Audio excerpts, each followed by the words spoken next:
मुझे नहीं पता कि आपने सुना या नहीं, लेकिन हमने आज ईरान के साथ युद्ध खत्म कर दिया। अमेरिकी राष्ट्रपति डोनाल्ड ट्रंप ने एक बार फिर दुनिया को चौंकाते हुए ये दावा किया। ट्रंप ने कहा कि अमेरिका और ईरान के बीच चल रहा टकराव अब लगभग खत्म हो चुका है और दोनों देशों के बीच एक बड़ा समझौता अंतिम चरण में पहुंच चुका है।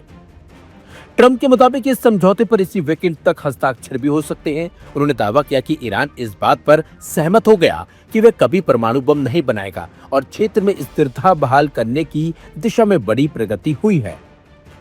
लेकिन ट्रंप के इस दावे के कुछ ही घंटों बाद तेहरान से एक ऐसा जवाब आया जिसने पूरे मामले की तस्वीर बदल दी। ईरान ने साफ कर दिया कि किसी भी समझौते पर अभी अंतिम फैसला नहीं हुआ और बातचीत जारी है। यानी जिस डील को ट्रंप लगभग तय बता रहे हैं, उसी डील को ईरान अभी अधूरा मान रहा है। व्हाइट हाउस में पत्रकारों से बात करते हुए दरअसल ट्रंप ने कहा कि अमेरिका और ईरान के बीच युद्ध प्रभावी रूप से समाप्त हो चुका है। उन्होंने दावा किया कि समझौते के बाद हुर्मुज जलडमरू मध्य पूरी तरह से खुल जाएगा और अमेरिका की ओर से उपराष्ट्रपति जेडी वेंस इस समझौते पर हस्ताक्षर कर सकते हैं। ट्रंप का कहना था कि दोनों पक्षों ने कई महत्वपूर्ण मुद्दों पर सहमति बना ली है और अब सिर्फ औपचारिकताएं बाकी हैं। हालांकि ईरान के विदेश मंत्रालय के प्रवक्ता इस्माइल बागाई ने ट्रंप के दावों को खारिज कर दिया। उन्होंने कहा कि बातचीत के कई हिस्सों पर काम जरूर हुआ है, लेकिन ईरान ने अभी किसी भी समझौते को अंतिम मंजूरी नहीं दी है। बागाई ने दो टूक कहा कि तेहरान अपनी राष्ट्रीय सुरक्षा और परमाणु अधिकारों से जुड़ी रेड लाइंस पर कोई समझौता नहीं करेगा। यह बयान साफ संकेत देता है कि ईरान अभी अमेरिकी दबाव के सामने झुकने को तैयार नहीं है। ट्रंप के बयान में भी कई विरोधाभास नजर आए। एक तरफ उन्होंने कहा कि समझौता लगभग हो चुका है, वहीं दूसरी तरफ उसी डील को उन्होंने कॉन्सेप्चुअल मेमोरेंडम ऑफ अंडरस्टैंडिंग बताया। यानी यह पूरी तरह लागू होने वाला समझौता है या सिर्फ सिद्धांत स्तर पर बनी सहमति, इस पर खुद ट्रंप की बातों में स्पष्टता नहीं दिखाई दी है। दिलचस्प बात तो यह कि ट्रंप ने सोशल मीडिया पर जिन देशों का समर्थन मिलने का दावा किया, उनमें इजराइल, सऊदी अरब, यूएई, कतर, तुर्की, पाकिस्तान, बहरीन, कुवैत, जॉर्डन और मिस्र शामिल थे। लेकिन इस पूरी सूची में ईरान का नाम कहीं नहीं था। ऐसे में सवाल उठ रहा है कि जिस समझौते की बात हो रही है, उसका सबसे महत्वपूर्ण पक्ष अगर सार्वजनिक तौर पर खामी नहीं भर रहा, तो क्या वास्तव में डील इतनी करीब है जितना ट्रंप बता रहे हैं? असल में दोनों देशों के बीच सबसे बड़ी अड़चन अभी भी वही पुराना परमाणु विवाद। अमेरिका चाहता है कि ईरान अपने परमाणु कार्यक्रम पर सख्त सीमाएं स्वीकार करे और भविष्य में परमाणु हथियार विकसित करने की किसी भी संभावना को खत्म करे। दूसरी तरफ ईरान चाहता है कि उस पर लगे आर्थिक प्रतिबंध हटाए जाएं, विदेशों में फंसी अरबों डॉलर की संपत्ति वापस मिले और क्षेत्रीय भूमिका को मान्यता दी जाए। यही वजह है कि ट्रंप के युद्ध खत्म और डील लगभग तैयार वाले दावों के बावजूद जमीन पर तस्वीर अलग दिखाई दे रही है। ईरान के ताजा बयान से साफ है कि तेहरान अभी अपने हितों से पीछे हटने को तैयार नहीं है।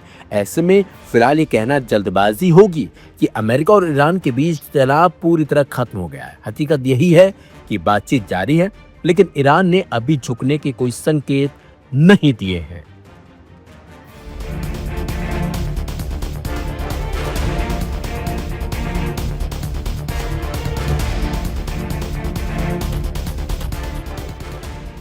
पश्चिम एशिया के समंदर में भारतीय नाविक एक के बाद एक हमलों की चपेट में आ रहे हैं। 8 जून को ओमान के पास एमटी मारिवेक्स पर अमेरिकी सैन्य हमला हुआ। जहाज में आग लग गई और उस पर सवार 24 भारतीय नाविकों को रेस्क्यू करना पड़ा। इसके बाद एमटी सेंटाबेलो पर हुए संदिग्ध अमेरिकी मिसाइल हमले में 3 भारतीय नाविकों की मौत हो गई।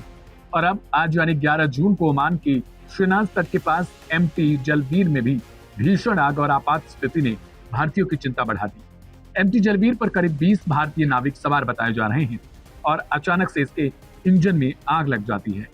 बताया जा रहा है कि इस पर भी हमला किया गया। दरअसल पिछले कई दिनों से ओमान की खाड़ी और हुर्मुज जलडमरू मध्य के आसपास का इलाका भारी तनाव का केंद्र बन चुका है। इसी क्षेत्र से दुनिया के तेल व्यापार का एक बड़ा हिस्सा गुजरता है। हाल के दिनों में अमेरिका और ईरान के बीच बढ़े तनाव ने इस समुद्री मार्ग को अत्यंत संवेदनशील बना दिया।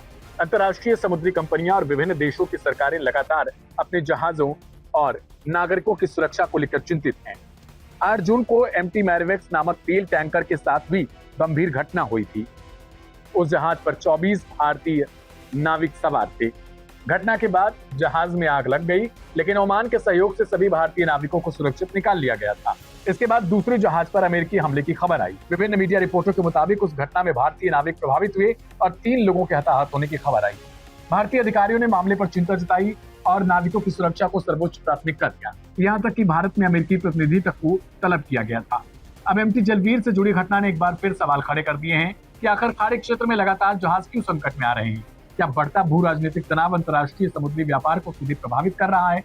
और सबसे महत्वपूर्ण सवाल है कि दुनिया भर के जहाजों पर काम कर रहे हजारों भारतीय नाविक कितने सुरक्षित हैं? भारत दुनिया के सबसे बड़े समुद्री मानव संसाधन प्रदाताओं में शामिल है। हजारों भारतीय नाविक अंतर्राष्ट्रीय जहाजों पर तैनात रहते हैं और दुनिया के समुद्री व्यापार को चलाने में अहम भूमिका निभाते हैं। ऐसे में खाड़ी क्षेत्र में बढ़ता तनाव भारत के लिए केवल विदेश नीति का विषय नहीं, बल्कि मानवीय चिंता का भी एक मुद्दा बन चुका है। भारतीय दूतावास ने साफ किया कि वह एमटी जलवीर से जुड़ी स्थिति पर लगातार नजर रख रहा है और स्थानीय प्रशासन के साथ समन्वय कर रहा है। फिलहाल प्राथमिकता जहाज पर मौजूद सभी भारतीय नाविकों की सुरक्षा सुनिश्चित करना है। इस पूरे घटनाक्रम ने एक बार फिर यह दिखा दिया कि जब वैश्विक शक्तियों के बीच तनाव बढ़ता है तो उसका सबसे बड़ा असर उन आम लोगों पर पड़ता है जो संघर्ष का हिस्सा ही नहीं होते। समंदर के बीच अपनी ड्यूटी निभा रहे नाविक अचानक खुद को भू राजनीतिक संकट के केंद्र में पाते हैं। अब सबकी नजरें ओमान के तट पर चल रहे राहत प्रयासों पर है। सवाल ये भी है कि अमेरिका आखिर बार बार भारतीय जहाजों को निशाना क्यों बना रहा? जल्दी नीचे आओ, जल्दी नीचे आओ, आगे इधर देखो।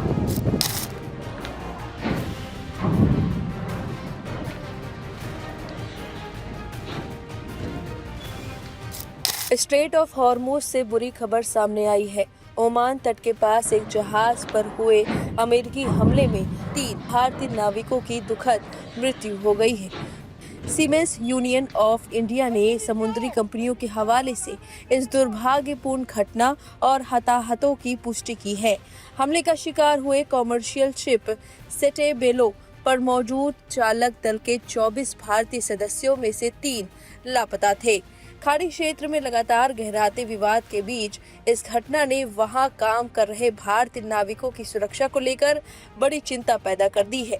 भारत ने इस मामले में अमेरिकी राजनयिक को तलब कर कड़ा विरोध दर्ज कराया है। कौन है मारे गए भारतीय नाविक? हिमाचल प्रदेश के रहने वाले 23 साल के आदित्य शर्मा इस हमले में अपनी जान गंवा बैठे।